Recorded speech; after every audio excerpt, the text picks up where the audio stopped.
देखिए क्लास 10 बच्चों, अगर आप नहीं पढ़ रहे हैं तो कोई फ़ायदा ही नहीं है इन वीडियोस का। फिर मैं बनाने ही बंद कर देता हूँ, बिकॉज़ मैंने इतना इजी सा क्वेश्चन कम्युनिटी टैब पर डाला और आप बच्चों ने सही आंसर किया ही नहीं। और एक दो सीनियर्स जो कर भी रहे थे वो भी गलत है बच्चे। It's not the correct answer how you answer it. मैंने तभी पहले दो लेक्चर्स आपके जो डाले हैं चैनल पे, उस पर अच्छे तरीके से वो कॉन्सेप्ट कवर करवाए, इन डेप्थ कवर करवाए, साथ ही साथ आपसे बच्चे PYQs भी मैंने करवा दिए हैं properly with images with pictures आपको एक्सप्लेन के। इससे ज़्यादा आप कहाँ ही एक्सपेक्ट करोगे, राइट?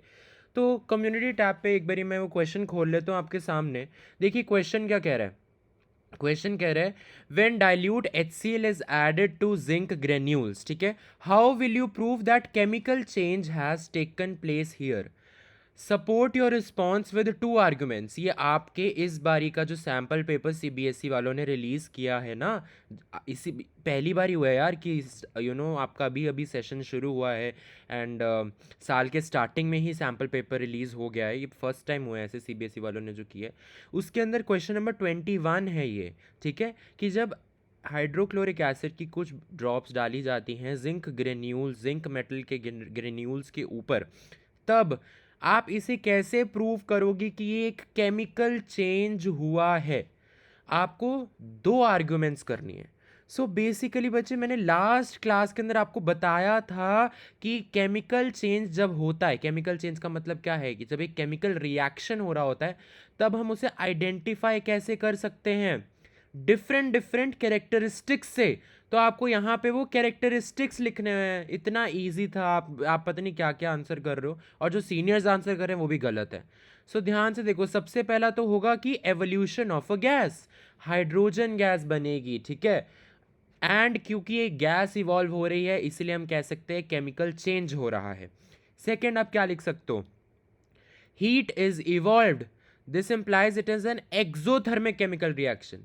जब आप HCl को जिंक ग्रेन्यूल्स पर डालते हो तब टेस्ट ट्यूब को आप टच करोगे वो गर्म फील होएगी, वो हल्का मतलब गर्मी आने लगेगी। वो कैसे? क्योंकि जब ये रिएक्शन हो रहा होता है तब then heat is released, we see a rise in temperature. Because we see a rise in temperature, that is why we also can say that this is a chemical change that is being taken place. So यहाँ पे आपको दो arguments लिखनी थी, तो दोनों arguments क्या होंगी? Number one, evolution of a gas, आप प्रॉपरली लिख सकते हो कि कौन सी gas, hydrogen gas. And secondly, rise in temperature, फिर आप फर्दर लिख सकते हो which implies it is an exothermic reaction, ठीक है। आप ऐसे करके एक्सप्लेन लिख सकते हो, लेकिन ये दो टर्म्स आनी जरूरी है, evolution of a gas and rise in temperature. इन दो कैरेक्टरिस्टिक्स से पता लगता है हमें कि केमिकल चेंज हुआ है। क्या बात समझ में आई आपको? अब क्लियर है? प्लीज़ साइंस में ये आदत डाल लो, गांठ बांध लो कि जितना पूछा जाए, जैसा पूछा जाए वैसे ही आंसर करना है, कुछ एक्स्ट्रा फालतू चीज़ें नहीं लिखनी है, ठीक है। ओके, अब हम चलते हैं नेक्स्ट कॉन्सेप्ट की ओर। देखिए इतना धीरे धीरे मैं आपको करवा रहा हूँ ताकि आप अच्छे तरीके से वीडियोस देखें, नोट्स बनाएं और आपको वापस ये वीडियोस देखने की ज़रूरत ना पड़े। सिंपल सा कॉन्सेप्ट है, ठीक है।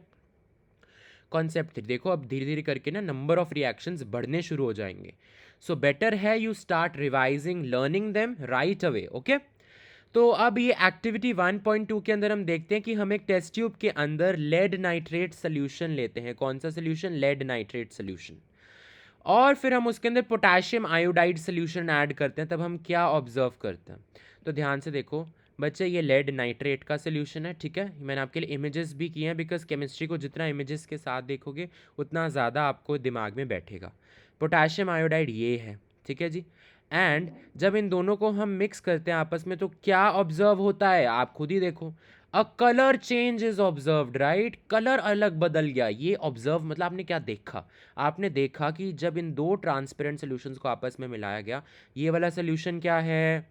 Lead nitrate. ये वाला सॉल्यूशन क्या है? Potassium iodide. इन दोनों को जब आपस में मिलाया गया तो आपने क्या ऑब्जर्व किया? एक ब्राइट येलो कलर का प्रेसिपिटेट बन जाता है, ठीक है। अब वही यहाँ पे क्वेश्चन है, what do you observe, you know ये PYQ में भी आया है, प्रीवियस ईयर का भी ये क्वेश्चन है. So you will write a bright yellow precipitate of lead iodide is formed. आपको प्रॉपर लिखना है, सिर्फ ये नहीं लिखना कि ब्राइट येलो प्रेसिपिटेट बन गया. You know right what is precipitate. Precipitate का मतलब होता है सॉलिड, एक सॉलिड बना है. जनरली जितने भी रिएक्शंस हम इस चैप्टर में पढ़ रहे हैं ना, अगर कलर चेंज हो रहा है तो वो कलर चेंज वो उस सॉलिड के बनने की वजह से ही हो रहा है, एंड उस सॉलिड को हम प्रेसिपिटेट कहते हैं केमिस्ट्री की लैंग्वेज में. ठीक है, अच्छा जी.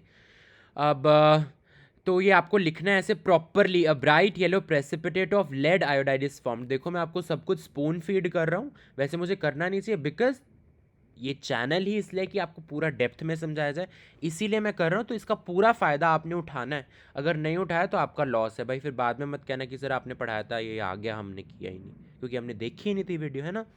अब देखो ये केमिकल इक्वेशन है, ये भी बच्चे पूछते हैं बोर्ड्स, कभी कह देते हैं इसको बैलेंस करो, कभी कहते हैं ना करो. अब देखो ये बैलेंस्ड केमिकल इक्वेशन है. बैलेंस्ड केमिकल इक्वेशन क्या होती है, अनबैलेंस्ड क्या होती है, ये मैं आगे के लेक्चर में आपको डीपली एक्सप्लेन करूंगा. लेकिन फिलहाल आप ऐसे याद रख लो कि ये जो आप देख रहे हो ना ये कोएफिशिएंट, ये के आई, व्हाट इज दिस के आई, के stands for potassium, I stands for iodide, potassium iodide, ये वाला सोल्यूशन. इसकी मॉलिकुलर या कहो फॉर्मूला इसका ये है के आई. ठीक है, इसके आगे जो आप नंबर देख रहे हो 2, जब ये नंबर्स वगैरह आ जाते हैं ना तब हमें पता लग जाता है कि ये बैलेंस्ड है. तो आप इसको विदाउट नंबर्स भी याद कर सकते हो. मतलब कैसे, मैं कह रहा हूँ PbNO3 का whole twice plus Ki gives PbI2 plus KNO3. आप विदाउट नंबर्स भी याद कर सकते हो. इसको कहते हैं अनबैलेंस्ड केमिकल इक्वेशन. नंबर नहीं कटेंगे बोर्ड में, अगर आपको ज़्यादा ही शौक चढ़ रहा है बैलेंस करने का तो कर देना. वैसे अगर जब तक पूछा ना हो एग्जाम के अंदर कि बैलेंस करो, कोई ज़रूरत नहीं है बैलेंस करने की. आप अनबैलेंस्ड लिखेंगे, आपको आंसर मिल जाएंगे, because every time we see the answer की it's like that only. Okay, अब ये डाउनवर्ड एरो ये सब हम आगे डिस्कस करेंगे, लेकिन मैं क्योंकि ये इस पार्ट में आ रहा है इसलिए मैं आपको बता देता हूँ. डाउनवर्ड एरो स्टैंड्स फॉर कि एक PPT बना है. व्हाट इज PPT, अभी तो बताया था प्रेसिपिटेट.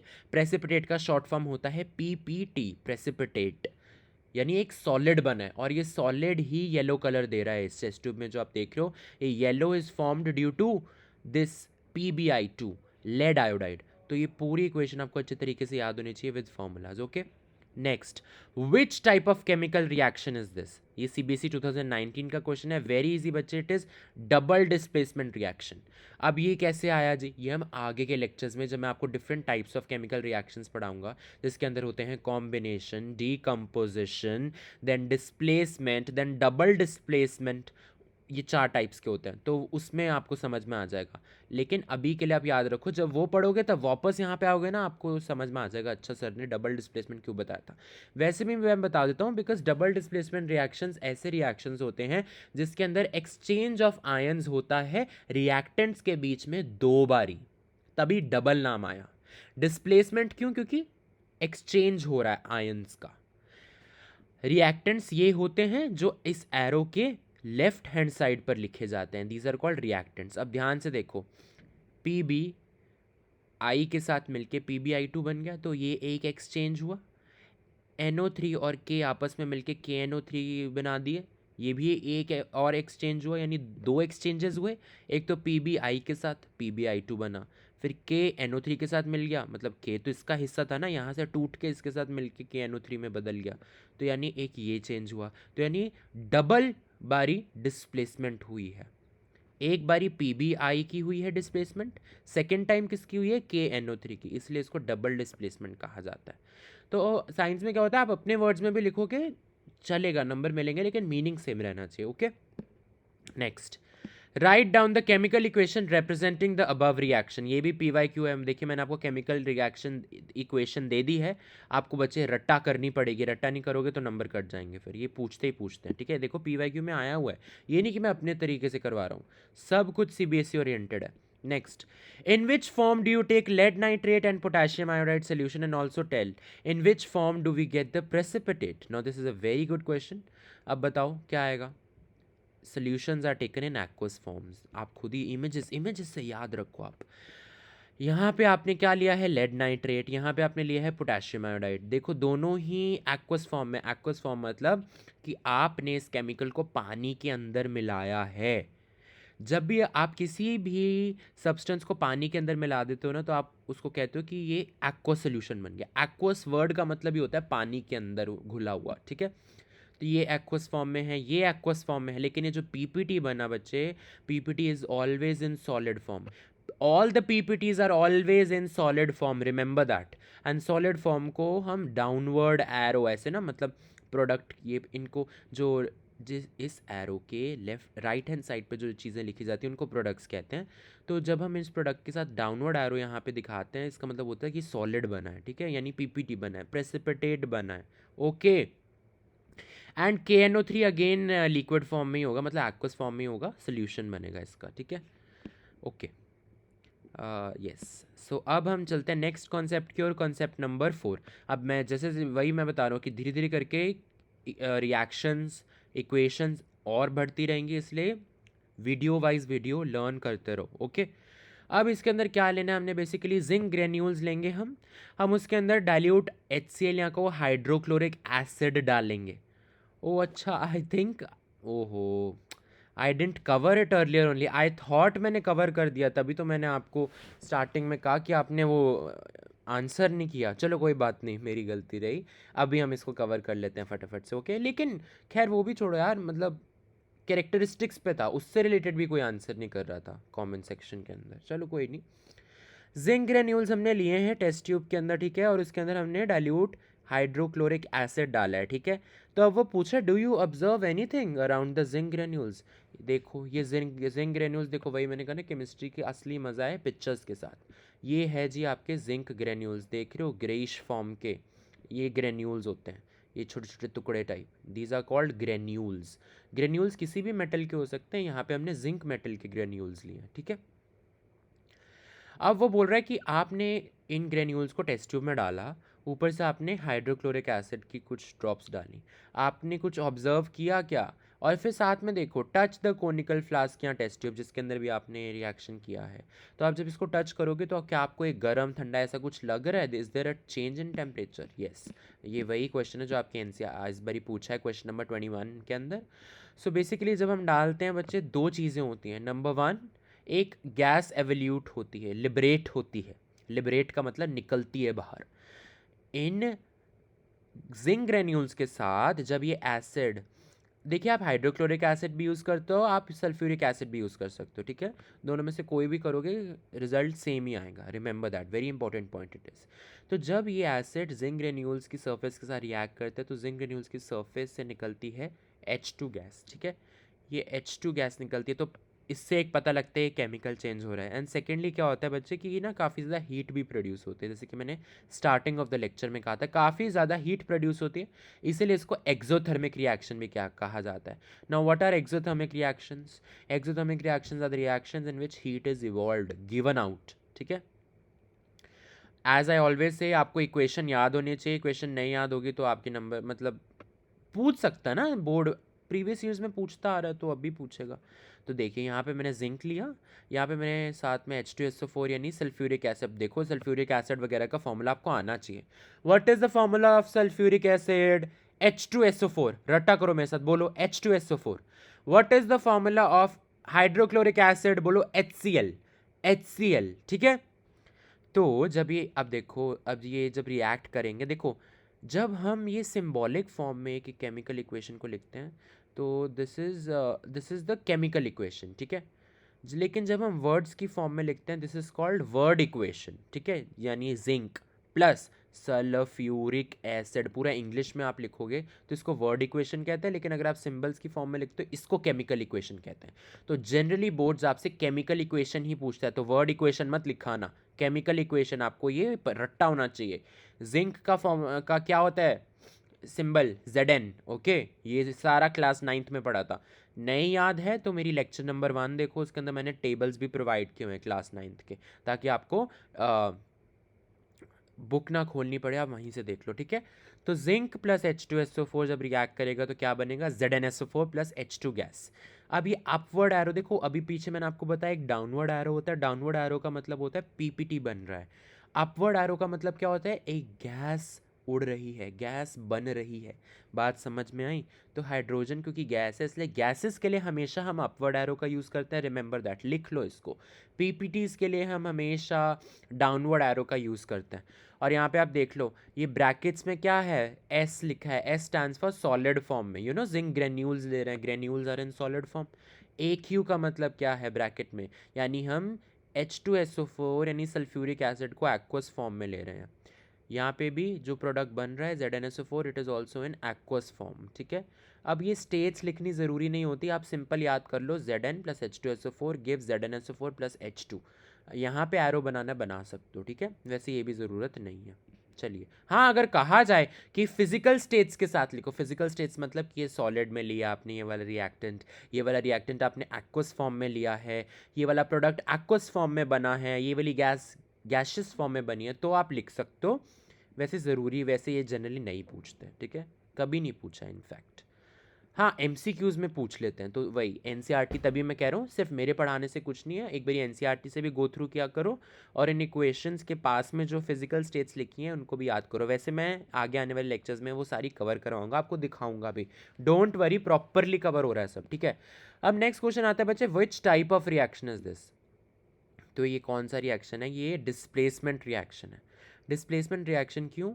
डिस्प्लेसमेंट रिएक्शन क्या ऐसा रिएक्शन होता है बच्चे, in which a more reactive metal displaces a less reactive metal from its salt solution. अब यहाँ पे देखो, यहाँ पे जिंक ज़्यादा रिएक्टिव है हाइड्रोजन से, ठीक है।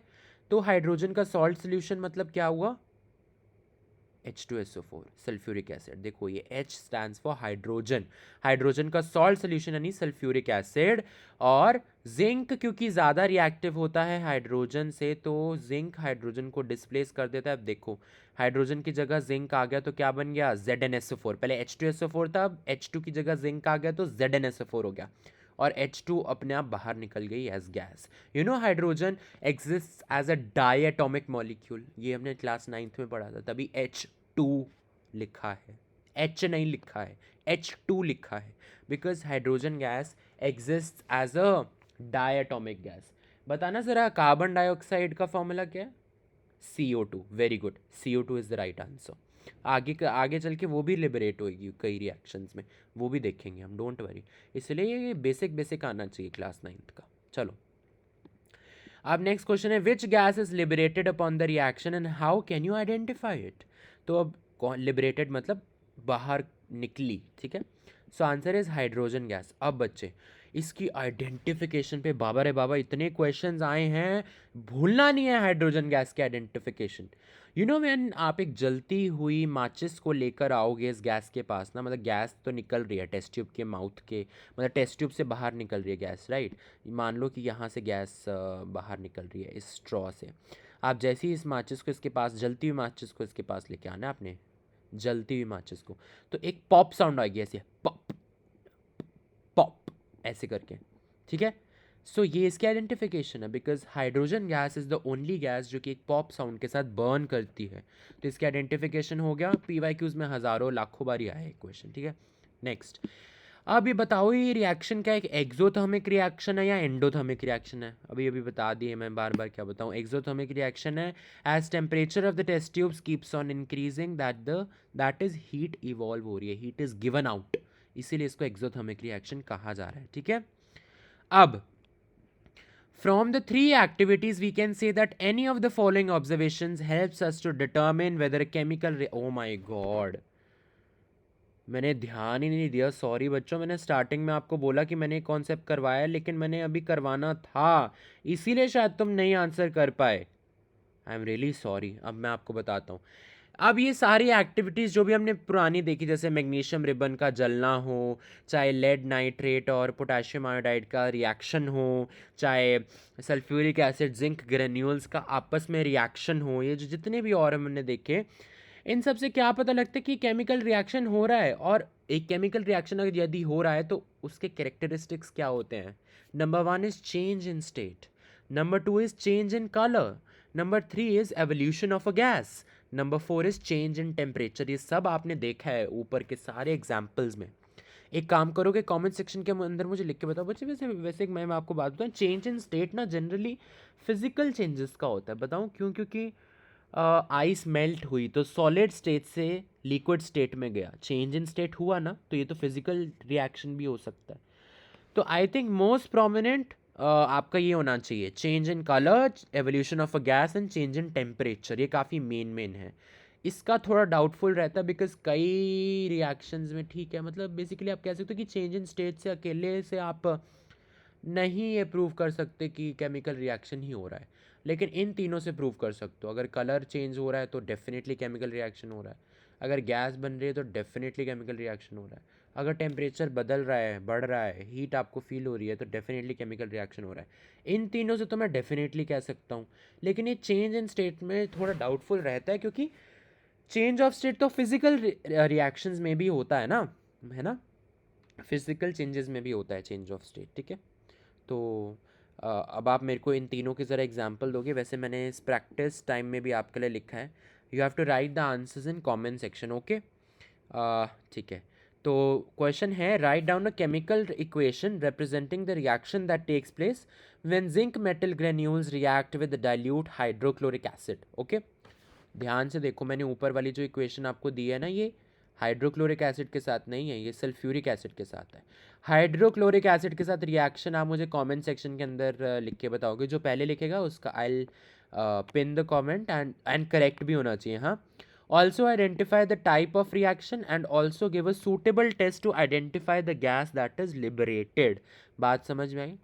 और मैंने आपको पहले ही बोल दिया कि चाहे आप हाइड्रोक्लोरिक एसिड लो चाहे आप सल्फ्यूरिक एसिड लो, दोनों में प्रोडक्ट्स ऑलमोस्ट, मतलब प्रोडक्ट्स के अंदर जो गैस लिबरेट हो रही है वो तो सेम बनेगी, लेकिन जो दूसरे वाला प्रोडक्ट है वो थोड़ा सा चेंज बन सकता है।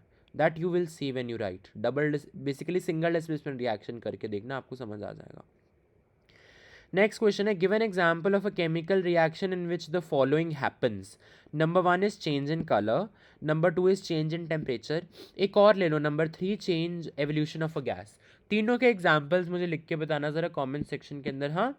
एंड जो भी पहले करेक्ट आंसर देगा I will pin the comment. तो मिलता हूँ मैं आपको नेक्स्ट कॉन्सेप्ट के साथ। बहुत धीरे धीरे करवा रहा हूँ, नोट्स अच्छे होने चाहिए आपके, ठीक है। एंड में कोई भी डाउट है साथ साथ पूछते जाओ क्योंकि फ़ायदा आपका ही है इसके अंदर, okay. All the very best dear students, I know आप सभी बहुत अच्छा करोगे एग्जाम में।